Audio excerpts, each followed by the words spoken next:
Welcome back to the England series, guys.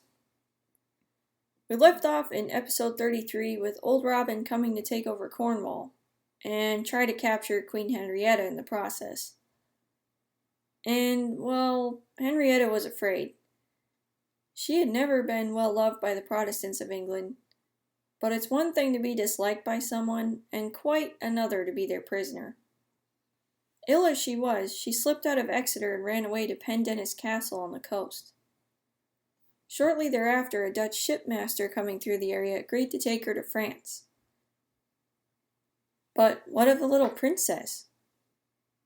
Henrietta had left her baby behind, in Exeter, in the care of a countess. Charles was greatly relieved when he learned of the Queen's escape. He eventually met his new daughter a full month after she had been born, as he and his army marched through Exeter. A service was held in the cathedral there, and she was officially christened Henrietta, after her mother. The countess took good care of little Henrietta, but the poor child did not see her mother again until she was 2 years old, when the countess eventually fled with her to France.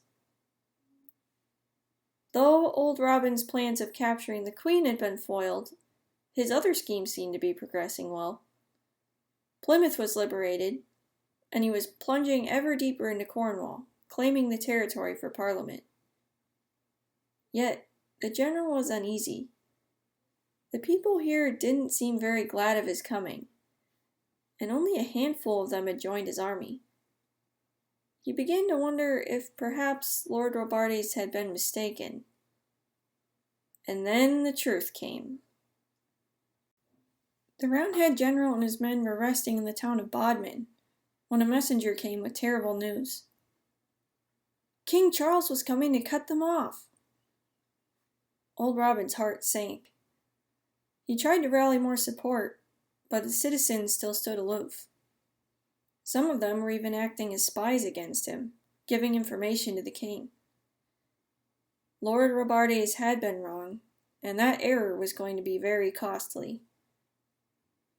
Considering all the possible options, of which there were painfully few, old Robin decided the best plan was to try to escape through Port Fowey and sail back to London.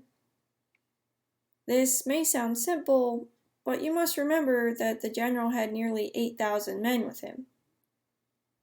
It was going to take a lot of time and a lot of boats. Old Robin moved his army to Lostwithiel, hoping to send batches of them to Fowey until eventually they all escaped. All the while, the king was closing in, blocking all other ways of escape, like a snake when it coils around a mouse. But before he crushed down completely, Charles sent one of his typical generous letters. He told old Robin that he was ready and willing to accept his surrender.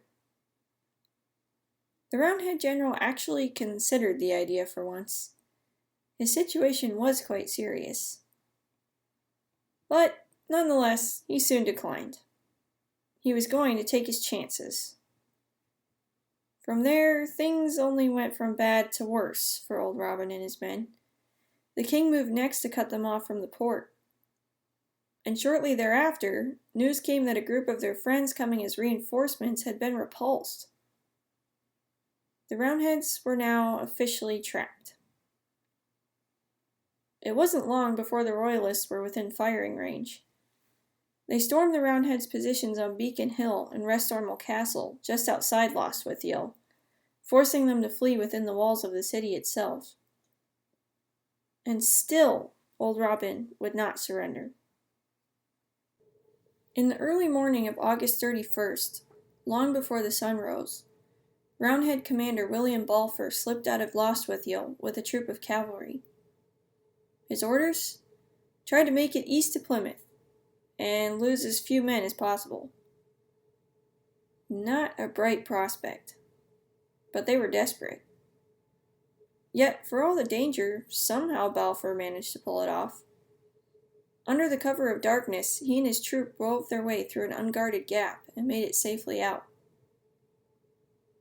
A few hours later, columns of smoke began to rise from Lostwithiel.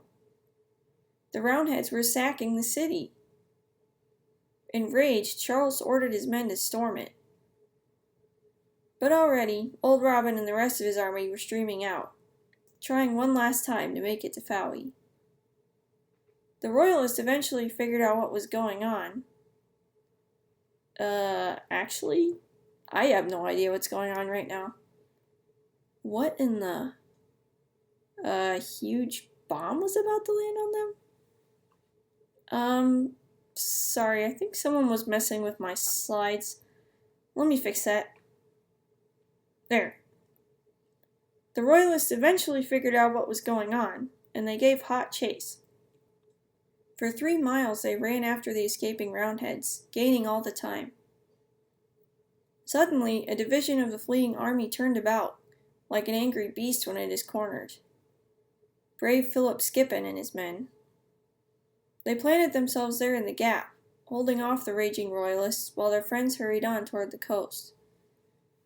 But they couldn't hold on forever. Eventually, they were forced to retreat, and it was but a tattered remnant that rejoined old Robin's main force. For several more miles the chase wore on. A few more times they stopped to fight, but never for long, then running again.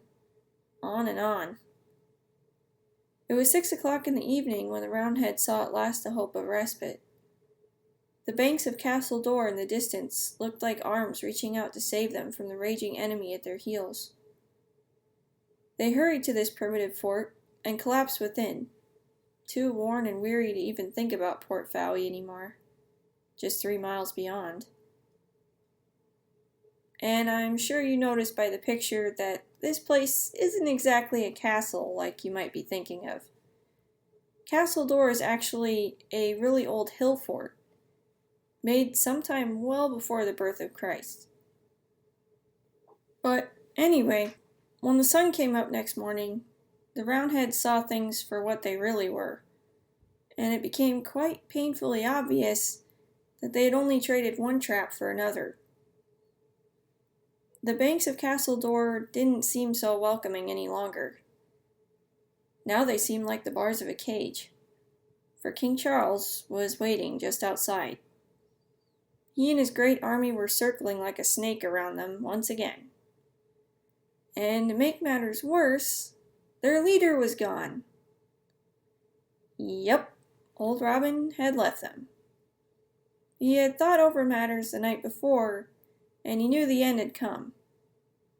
But instead of standing with his men to the end, instead of facing that end with them, whatever form it might take, he turned coward. Along with his fearful staff members, old Robin had slithered out past the sleeping Royalist lines that night. Thus, it was brave Philip Skippon who was left with the mess on his hands. Skippon, who had stood in the breach for his fellows the day before. He was left with a hard choice now. Fight to the death, or surrender. He looked soberly on the waiting, desperate faces of these men he was suddenly in charge of. He weighed the odds. He knew that if they fought, not many of them would live to see the next day, and he knew that he would be responsible for it. "We will surrender," he told them. "You have fought your best. There is nothing more we can do." Sometimes it takes more bravery to surrender than it does to keep fighting. Skippon made the best decision he could to save his men, even though he may have wanted to stand armed to the end. A white flag was raised, swords and guns were handed over. King Charles had saved Cornwall.